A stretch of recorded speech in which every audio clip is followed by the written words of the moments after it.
Hi guys, this is the Derivator YouTube channel. Please do like, share and subscribe. Today I'm gonna do my first video, and this is related on class 11th chapter physics.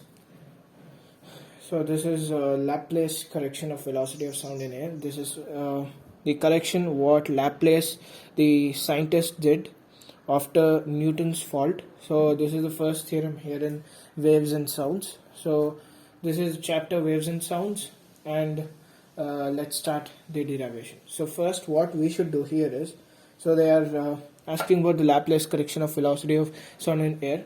So you should remember there's a formula for velocity of sound in air here. So what is that formula? Let's see. So the first one what we should do is, let's take velocity of sound in air root of bulk modulus divided by rho. So you know what is V, right? This is the thing which we are currently deriving it. So this is, let me introduce to the terms. So V here is velocity of sound in air.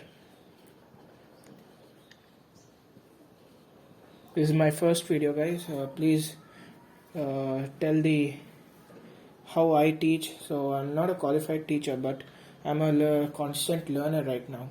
Okay, so B is the bulk modulus which you have here.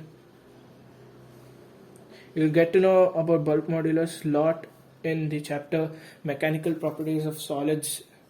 So rho, obviously you know this is the density of gas here.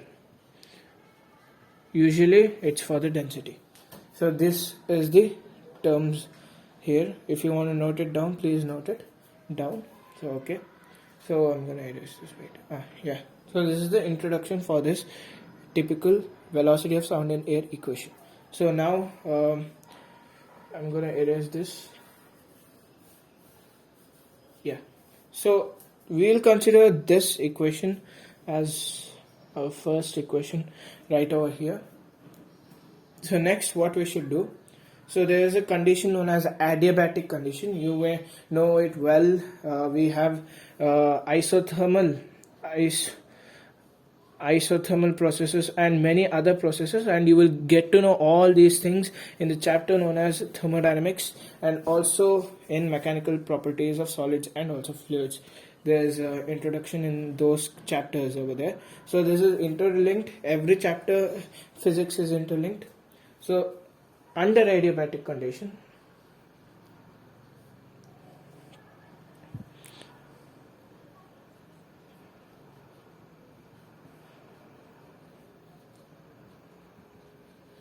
yes, so under adiabatic condition what happens is,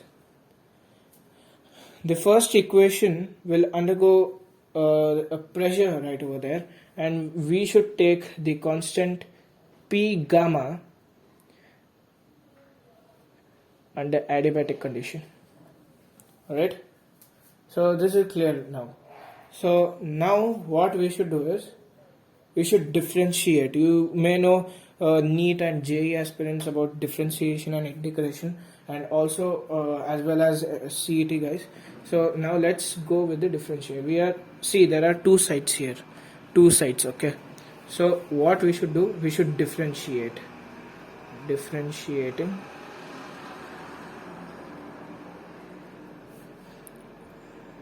both the sides.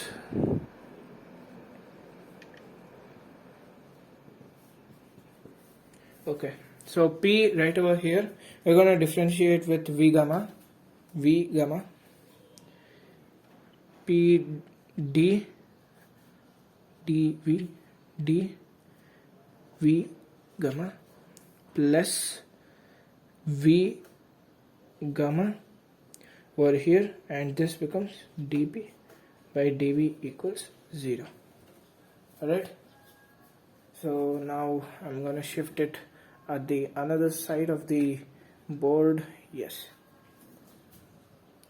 a bit. Okay, right. So here we have got this equation. Let me take this equation as number 2, and now let's proceed with the Okay, all right.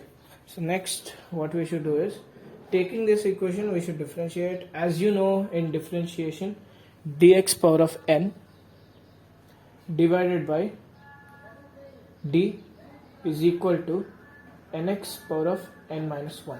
So this is the differentiation rule which you have in the tables given. So considering that, we're going to take here dv gamma, the differentiating part of p. You can see it over here. So this thing, where I'm going to take this thing right into the differentiating rule. So what we will get here? Any guesses? Yes, absolutely right. Seeing this differentiating rule, what we should do, it is dv gamma divided by dv equals, what is n here? Gamma, right? This is the exponential one. X v, yes. So what we should put? First gamma v gamma minus 1. So we are going to substitute this value in the differentiating part. So what we'll get? P gamma v gamma minus 1 plus v gamma dp by dv equals 0. Alright. So next, I'm gonna put this right over there. I'm gonna shift it. So this plus sign would become minus over there. So P gamma v gamma minus 1 equals minus v gamma dp by dv. Okay. So now what we should do is, I have taken this at the minus sign, right? So now I am gonna take this at the right hand side. So this v gamma minus 1 will come as the denominator for minus v gamma. So p gamma equals, this is as the same. So p gamma, p gamma. So now what will happen? This is not r, this is gamma. Or you can they are also being expressed like this, gamma. So but now I am using this one, gamma. Okay. So p gamma is equal to minus v gamma dp by dv as it is. This goes to the denominator. So it is v gamma minus 1. Alright. So now as you know, if this comes to the reciprocal 1, so what I'll get? Minus v gamma minus 1 divided by 1. So this powers get added. So what this becomes is gamma plus gamma minus 1. So I'm gonna write it. That's better. I'm gonna erase this side of the board. Okay.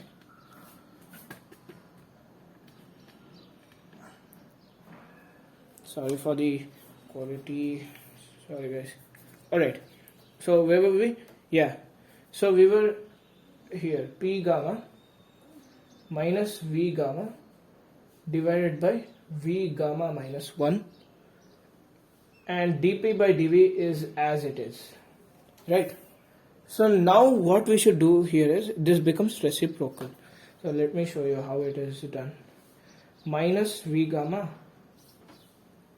here. So this power gets added. So here gamma plus 1 dp by dv. Yes. So you can clearly see that the powers are getting added right over here. So there is a plus gamma and minus gamma. So what happens there? Anything which is plus into minus, so we just cancel it, right? So that's what we are doing here. Gamma and minus gamma gets cancelled over here. So what we will be left out? So let's write it. P gamma is equal to minus v1 dp by dv is as it is. So alright. So we have arrived at this p gamma equals minus v power of 1 dp by dv. So now what we are going to do is, this is not the final one. Alright, so we have arrived that this is the differentiation of dp by dv is equal to p gamma. So now we are going to substitute value in equation 1, which is of equation 1, yes, velocity of sound in air, root of bulk modulus divided by density of gas. So what we will get is v equals root of b by density of gas. Yes, we will get, this is bulk modulus. We should mention this as bulk modulus. So we are substituting the value of bulk modulus over here in equation 1. So what we'll get, v equals gamma p, this one we have proved it, minus v power of 1 dp by dv. So we got p gamma as true with the differentiation, and we equated by bulk modulus, so this becomes the value of the bulk modulus, and we are substituting the value of bulk modulus in equation number 1. What is our equation? Velocity of sound in air equals root of bulk modulus divided by density of the gas, as mentioned in the first part of the video. Yes, so v equals gamma p divided by rho as it is, and this is the root. So this is my Laplace correction of velocity of sound in air. So keeping this in mind, we are gonna take another so I can tell you the story. What happened here is, so Laplace is a physicist who is working on something, and Newton, as you know, he was working on velocity of sound in air, but there was a problem in the equation what he got. So he asked Laplace, both correspondent to the experiment what they did. So this guy corrected his mistake. So we are gonna even derive the theorem, next theorem, which is based on this, but there is a slight change in the here this is adiabatic condition, but there it is isothermal condition. So there is, what Newton created problem was the second theorem. So this is the correction that Laplace did and helped Newton out. So this is Laplace correction of velocity of sound in air present to you. Thank you. If you have understood, please like, share and subscribe. This is what all YouTubers tell, but I'm a bit different. Please, if you like the way I teach, you could really appreciate me. By the way, I'm not a qualified student, I'm just a constant learner. Thank you guys for your precious time.